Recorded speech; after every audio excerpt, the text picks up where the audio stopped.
What's up, everybody? Sorry for the close-up, but this is the only really way I want to do this video. I'm trying to get some sleep. I just got out of work and I gotta wake up about 1. It's 9 right now, 8:45, so I need to freaking get my ass to sleep. But this is the first vlog I'm doing in my new place. I'm gonna show it off eventually, but I still need to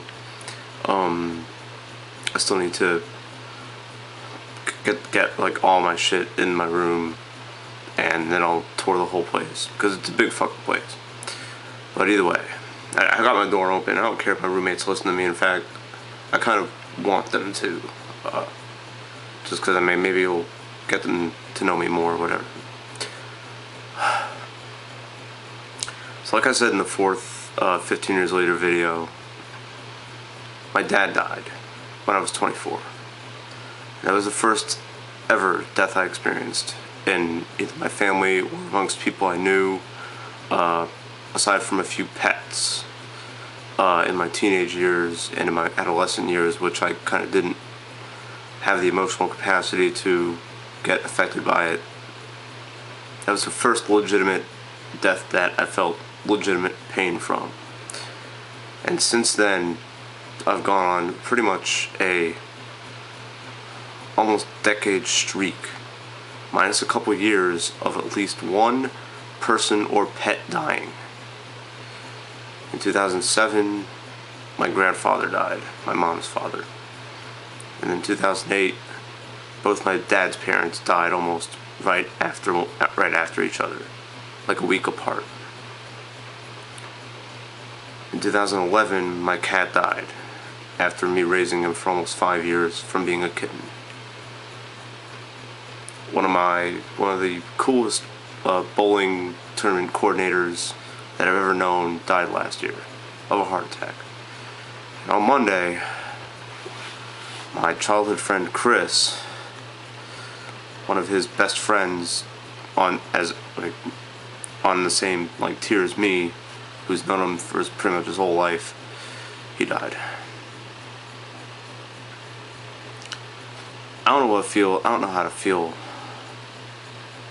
pain from death in the family or friends anymore, or even animals. When my cat died, I kind of cried for a few hours. I even have it in my videos way back in October 2011. You'll see I'm just kind of like tearing up a little bit, and then I stopped the video and went to bed. I went to my therapist and talked about him to my therapist. After a week, I think I recorded the same day, Final Fantasy IV. Here's my view of death and fucking dealing with it properly.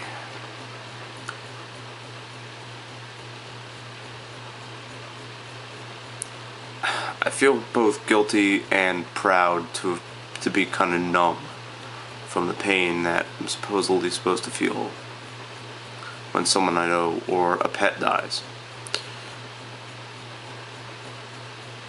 Because feeling those shitty emotions is kind of a waste of energy. I mean, you can, for a short burst, like maybe a couple days, you can remember and you can reminisce and you can be like, okay, it sucks, whatever, and I miss the motherfucker as much as I possibly can, but you gotta move on. And I'm not one of these woo-woo guys who thinks that dead people actually have thoughts and views and emotions and opinions or wishes, because that was never real to me. But therefore, I want to go the logical route and say that's for your own benefit to move on, for your own mental health to move on.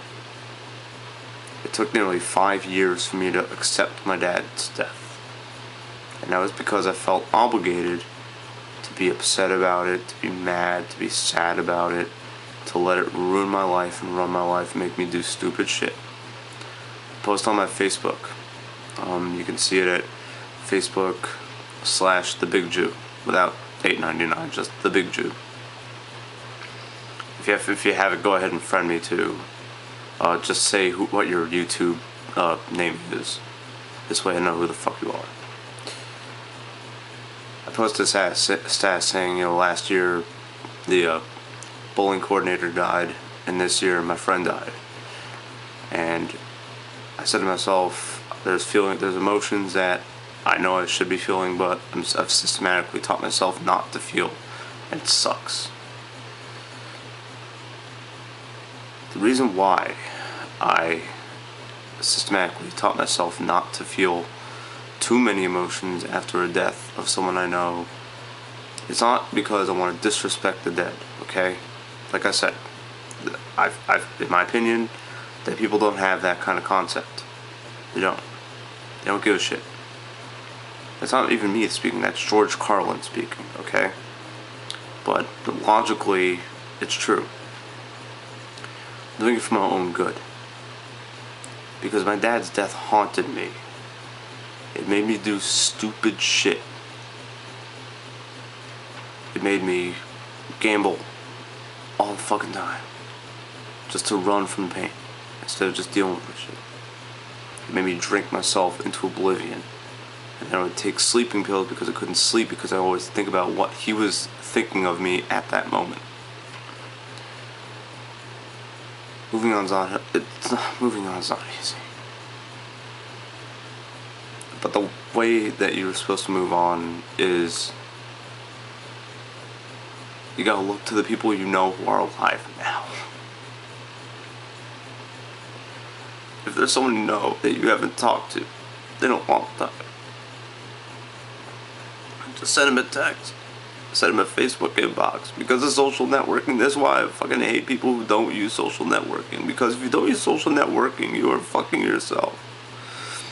You're screwing yourself, and you're screwing people you know who maybe that's their only reason that they can, or their only way of contacting you. You find people you haven't talked to in a year or 2 years, whatever. You just say to them, I'm glad you're still around.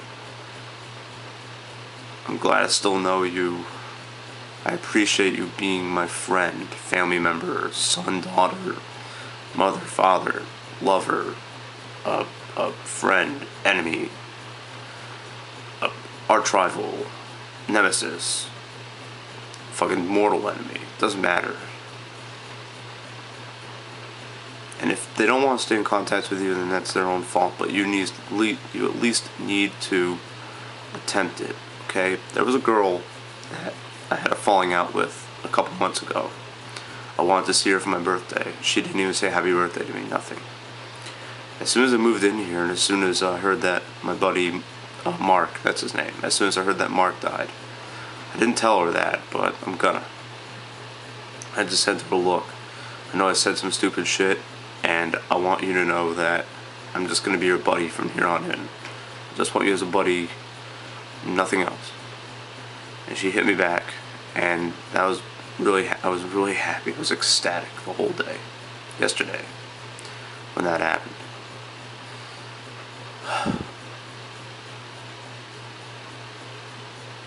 That's how you get over this kind of shit. You can't just waste weeks, months, years mourning. When you move on, you focus on things right now that you're working on. Hobbies, your job, school, things that are keeping you busy, okay? That's what's gonna make you get over a death in the family, or a death of a friend or pet, or whatever. Or even someone famous like Robin Williams. I mean, I was just as sad when Robin Williams died as when Mark died, because I'm a lot like Robin Williams. I'm extremely charismatic, I'm extremely funny, I make funny jokes about everything, and weird kind of cynical remarks, just to make myself laugh and make others laugh, hopefully. You don't really see my YouTube content because I'm just kind of chilling when I play video games. In my YouTube, videos, in my gaming videos, but whatever. And it's funny because he was hurting inside, obviously, just like I kind of am. You know what I mean? And we're all dealing with that shit. But you gotta move on from death in a family, death of someone you know, and stuff like that. You have to. You don't have a choice. You don't.